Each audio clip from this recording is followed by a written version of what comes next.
আপনি জানেন কি পৃথিবীতে এমন একজন ব্যক্তি ছিল যার বয়স ছিল ৩,৫০০ বছর? ওই ব্যক্তির নাম ছিল আউস ইবনে উফ। সে ছিল পৃথিবীর সবচেয়ে লম্বা মানুষ। সে যখন সমুদ্রে দাঁড়াতো, সমুদ্রের পানি তার হাঁটু পর্যন্ত হতো। সে সমুদ্র থেকে মাছ ধরে সূর্যের তাপে রান্না করে খেত। এতে হয়তো বুঝতে পারতেছেন যে সে কতটুকু লম্বা ছিল।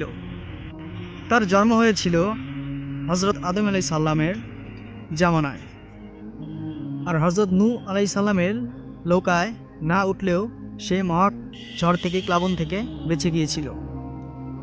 কিন্তু কিভাবে সে বেঁচে গিয়েছিল, যেখানে মহাপ্লাবনে সমস্ত কিছু তছনছ হয়ে গিয়েছিল? এর কারণ হলো, যখন হজরত নূহ আলাই সাল্লাম নৌকা তৈরি করতেছিলেন, তখন সে জঙ্গল থেকে বিভিন্ন গাছ এনে নূহ আলাই সাল্লামকে দিতেন। এর কারণে আল্লাহ তাআলা খুশি হয়ে তার উপর মহাপ্লাবন থেকে তাকে রক্ষা করেছেন।